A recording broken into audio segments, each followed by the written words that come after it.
From MTN News, this is Montana This Morning. A man holed up in a Bozeman hotel for several hours has his first court appearance. We have an update on that story coming up.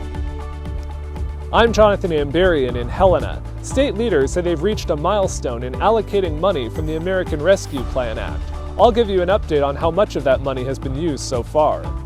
Well, happy Thursday, Southwest Montana. Chet Lehman, Matt Elwell with you here. Winds continuing to pound the outside of the studios here in Four Corners. Yeah. It's not nonstop. No, it's a very consistent since wind. I came to work early this morning. I'm looking over 16-mile-an-hour sustained winds right now. Yeah. It is a strong, consistent wind for us here in Southwest Montana. That's going to be the case through the afternoon. Temperature's not bad.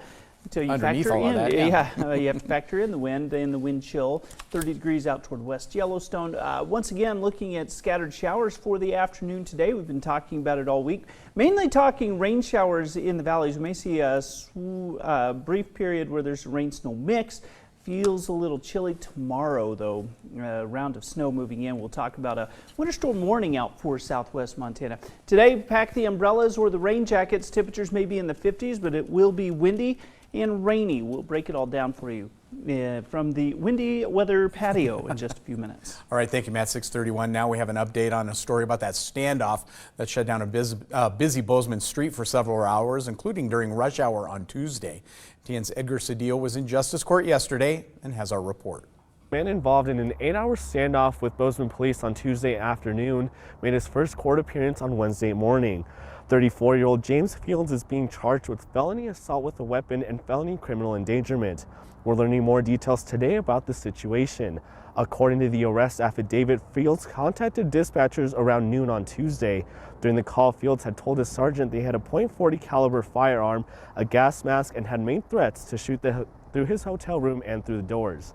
Around 1 in the afternoon, the crisis negotiation team was activated, and then around 4 p.m., Fields then called 911 again to get connected with the crisis negotiation team, where he had stated they had gasoline and tannerite, which is an explosive target that usually is used for firearms practice. The hotel was evacuated during the standoff situation, and shortly after 8 p.m., the special response team deployed CS gas, which is a commonly used tear gas, into his room twice. According to court documents, investigators recognized Fields' name from an earlier police bulletin as he had cut off a court-ordered GPS bracelet. In court, we also learned that he had 2 previous felony charges. After he was taken into custody in the affidavit, investigators stated that they had searched his room and reportedly found a semi-automatic weapon. Fields' bond was set at $350,000 today and is set to appear in court next on May 6th. In Bozeman, Edgar Cedillo, MTN News. 6:33 now. In other news, Montana leaders say they've reached a milestone, fully allocating the money they received from the Federal American Rescue Plan Act. TN's Jonathan Amberian reports on what will come next as the state continues working to get that money out. Montana ARPA Director Scott Mendenhall says last month, when a state commission made its recommendation on how to use $2 million of federal money, that completed the process of dedicating the roughly $1 billion the state has already received through ARPA. Well, I think it's something that we can be very proud of. It's taxpayer dollars. We're very much aware of that. It's taxpayer debt.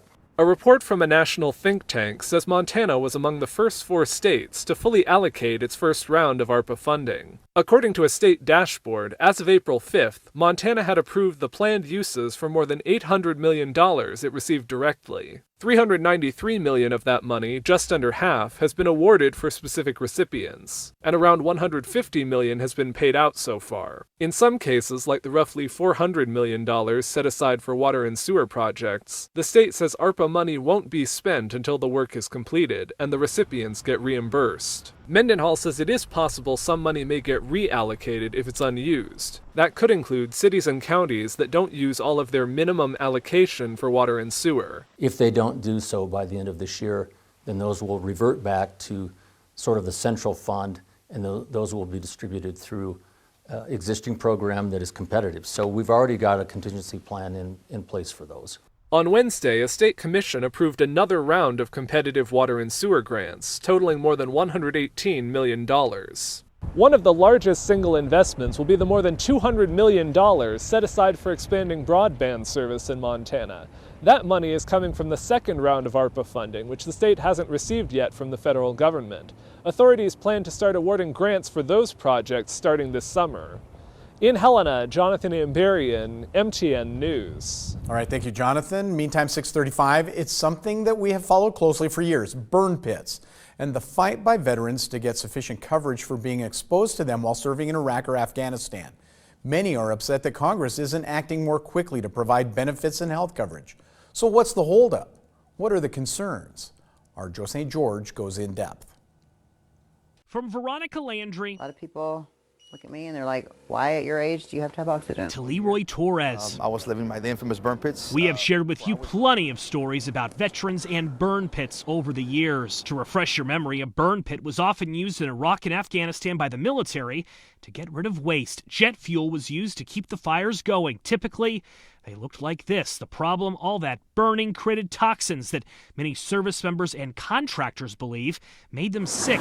Torres, who lives in Texas, told us recently he should never have been that close, and his lungs have never been the same. The stench was horrific. It smelled like burning rubber. It burned 24/7. The issue is that the VA system doesn't recognize burn pit exposure the same way it does, let's say, being involved in a bombing. It's estimated over 3 million vets were exposed over the years, though coverage and benefits by the VA are often denied. For years, celebrities like Jon Stewart have pressured Congress to act, but so far it hasn't worked. Let's dig a giant pit, 10 acres long, and burn everything in Washington with jet fuel.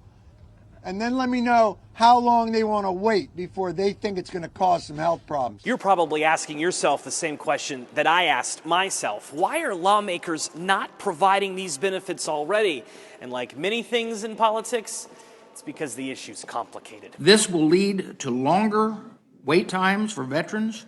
It'll put a strain on the VA resources. One reason it hasn't passed yet is because there are concerns from conservative congressmen like Mike Bost of Illinois. He fears the VA may not be able to handle the influx of new patients and is also worried about cost. One proposal, known as the PACT Act, has already passed the House with a total price tag of $300 billion over 10 years. Whether Congress actually changes laws before the election is unclear, but Torres and others do feel their moment for change is now. President Biden made the issue a priority in his State of the Union address. Finally, it's picked up traction after the 12 years. In Washington, I'm Joe St. George. All right, 6:37 now. When you think colon cancer, do you think Americans over 50? Well, maybe you should think again. There's a side of America you may not have heard about. These are the millions of Americans under the age of 40 literally battling to save their lives.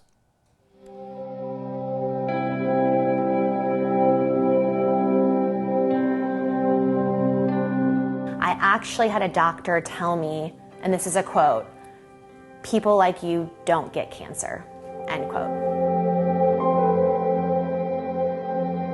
And so of course I'm thinking, okay, you're right, like I have all the right lifestyle choices, and now I'm a vegan, of course I won't get cancer. Because I think that that's what a lot of people think, that it's strictly life choices or poor behavioral choices. And so I remember after I got diagnosed in May of 2019, just this, I was like so shame, I had so much shame of how did I not know I had cancer? How was I not researching? When you're 25 or 35 and even 45, colorectal cancer isn't necessarily on the radar. I don't think that people sometimes understand how common the disease is for everyone.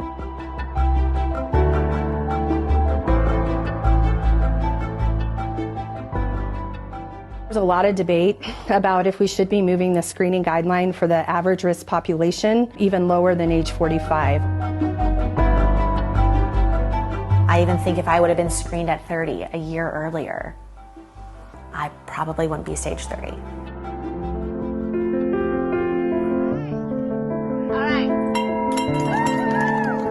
You know, and if found early and in early stage, the chance of survival is upward of 90%. So I do think, you know, educating providers and patients that following up and getting that colonoscopy is going to be really pivotal for survival. 20 years from now, I'll be really proud of myself that I hope to be here in 20 years, and I hope that the age is lower to 30 for colonoscopies, and it's not a #1 killer.